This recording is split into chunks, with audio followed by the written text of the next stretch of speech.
Welcome all friends. We have here now presentation on SmartISM 2.0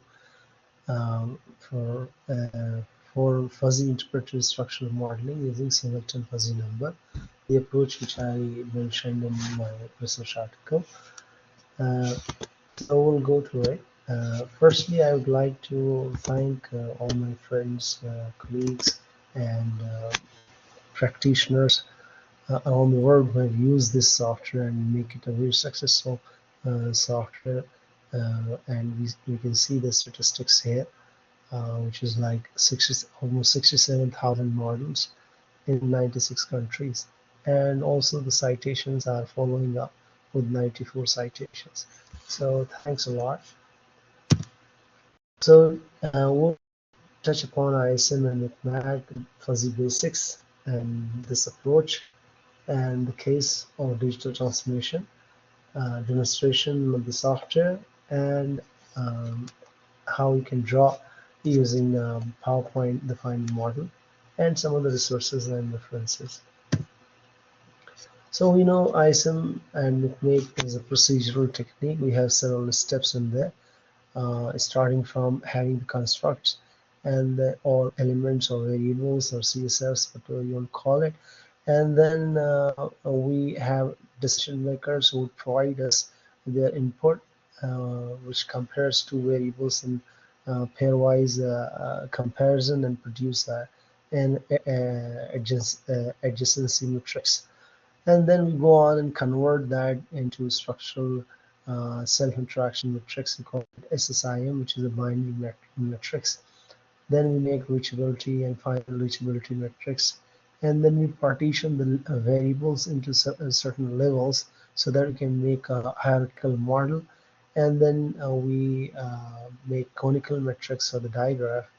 And I had introduced a new concept which was like reduced conical metrics, and that can be useful for finalizing model, and also the micmac to classify the variables into 4 quadrants. So the fuzzy basics, as you can see here, we define a fuzzy number, which is actually defined by its membership function, or which is like we can see here the mathematical representation of mu x. And the simplest among all fuzzy numbers is a singleton fuzzy number, because it is represented by a single value at which the function returns 1. Whereas we have a triangular and trapezoidal fuzzy numbers and many more.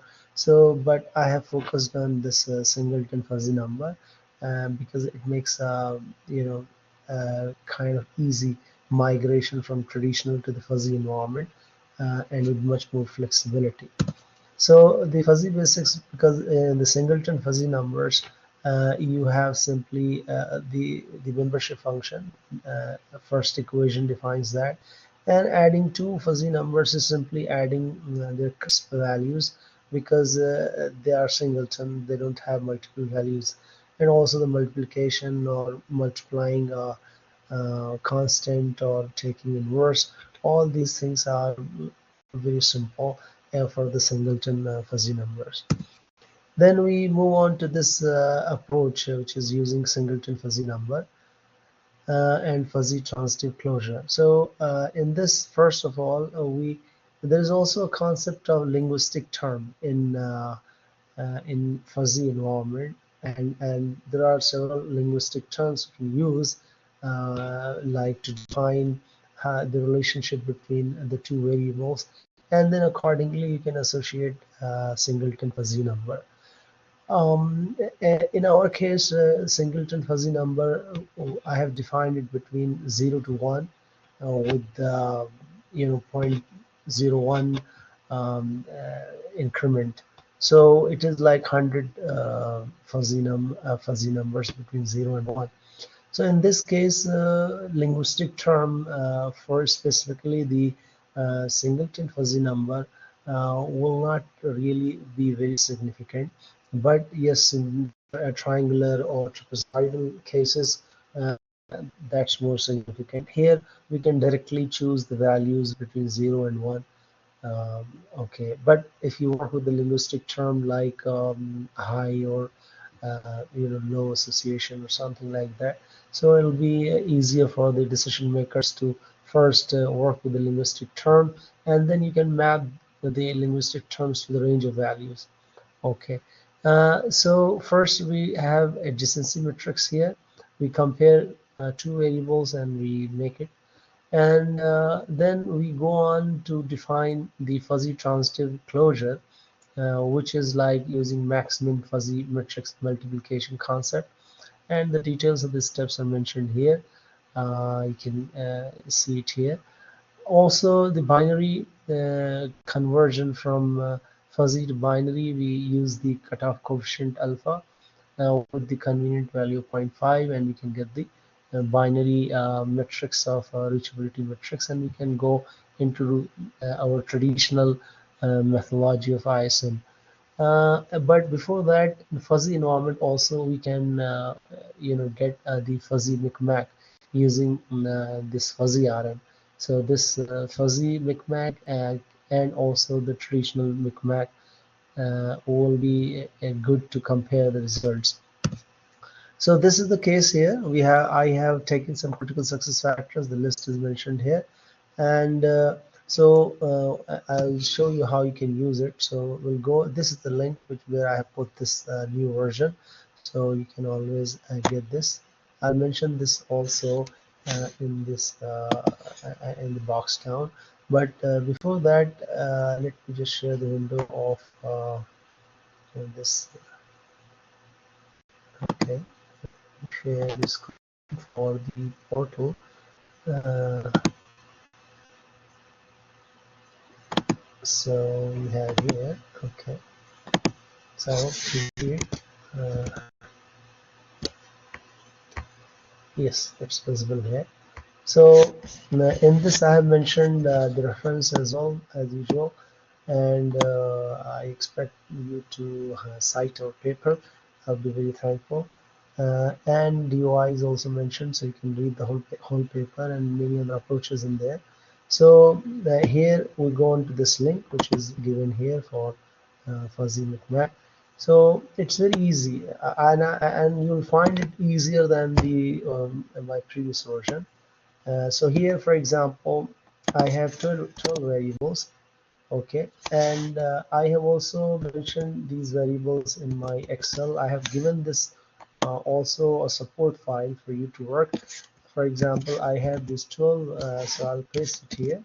So got 12 here. So this decision, let's say I have three DMs, three decision makers, but actually the aggregation is going to be done by the Excel sheet. So it's just like a value here which doesn't have much significance more than just having the data like how many variables, how many DMs you have. And also, as you can check this to, if you have the row and column variables in the same order, you can check this and you can download the Excel file, okay, which is here, for example. Okay, so in this file what I have done, you just mention the variables name here and automatically they'll come at the top, and you don't have to change these values. You will go in DM1, you'll put the input of DM1, like for example I have considered in my case traditional 0 1 values, and then DM2 I have taken some like 0.75 for demonstration purpose, and here like also some values are there. So so based on this I got like aggregated value. So the aggregation is in this Excel sheet on the basis of mean, but you can actually try for mode or median for aggregation of these values, because in Singleton it's all easy. Okay, so you can try, but the Excel is designed simple mean. Now one of the good thing is like you just copy all these values, okay, and you can come, for example, in software. Oh, I'm sorry. I had to also share you the Excel file because it will not be visible in the video. So 1 minute. Okay, I'll go on this and share it with you. So now I hope you can see it. Yeah. So this is what I was saying, like decision makers, you have three decision makers here. Okay, I've used three, so I put the values three, four, and all that. If you have, you can put. If you don't have, you can emit. You can avoid it. So we have 10 sheets I have put in here. So this is the aggregated value sheet. You'll get it, the values here. Okay, you'll copy from here, and we'll go back in our software. Okay, so I'll share again back the screen of the software. So go on the window here and tabs. Okay, so I'm going to simply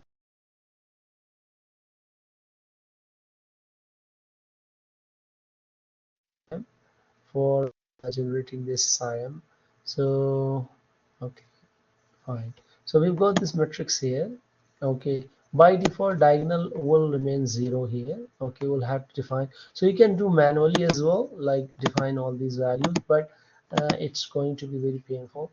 So that's why but you can modify after copy. For example, so another option I have given is like you copy from Excel and simply press Control V, and you'll see all the values have come down in here. Like, see, so this is much easier for you to keep copy of it, for working with the variables, working with the DMs. So you can work with the DMs to get the data and separately and simply paste it here. So this will be much easier for you. And then if you want to modify here as well, you can choose something like here you can modify as well. Okay, but I would suggest to keep your Excel sheet and directly copy it here. And so you make changes in there and copy it here, because it'll be easy for you to keep the backup of your data. Now we just simply press on calculate ISM, and as usual, we'll get the results in fuzzy environment. So we have first like aggregated fuzzy structural self-interaction matrix, which is actually in our case it's going to be same, because we have already averaged the value, so it's aggregated anyway. So we just get in the matrix form. The second one is the fuzzy reachability matrix, which is like applying that step of fuzzy transitive closure, and you can see here it says closure converged in 3 iterations. So you'll get this value also here, how many iterations took to converge. And then we defuzify it using zero point 0.5 cutoff value of alpha, and then we go on this. One important point here is because we already incorporated the reachability, sorry, transitivity at the fuzzy level. So my expectation is there will not be any in from defuzzified RM to FRM any extra edges, because the transitivity is already there. So if you get anything, please you can write in comments that I got some extra edges here. But my expectation is like your defuzzified RM and FRM will remain the same. And now we have also C fuzzy micmac and micmac using FRM. So final reachability matrix is used for micmac, and this fuzzy reachability matrix is used for fuzzy micmac. So it's nice to see both results side by side, and you can compare the results how they come up. Then we have layout partitioning, and as usual, conical matrix and digraph and final model. So this is how easy it is to use the software, and you can migrate from traditional ISM to more what we call it, fuzzy ISM. So details, mathematical steps, all that are mentioned in the paper as well. And we'll go back to see how we can draw simply in Excel the final model, because the model which is shown here, you can make it more more illustrative. For example, here I've used this simple PowerPoint, and I've drawn this model which looks very nice. So you can do it, and this is all. So and these are some of the references you can see. And so first references on like how to use the SmartISM, the traditional one, and this second video is on the how did I work on that paper, which is mentioned here, and the last one, last two are the references which I request you to cite in the papers. So it will be a kind of support from your side for my efforts. Thanks a lot for watching it. If you have any comments, any problem, you can mention in the comment section in the below video. And I have been supporting previously as well the community, my users through this video link. Even though I received emails as well and I replied, but that's fine. If you want to send me email, and that's fine too. And you can also put the comments to support for queries or comments in the video below the video, and I'll respond in usually within one working day. I'll respond to you. So thanks for watching it, and I hope you'll enjoy using it. Please do update me on the if you face any problem. Okay, thank you very much for listening to the lecture.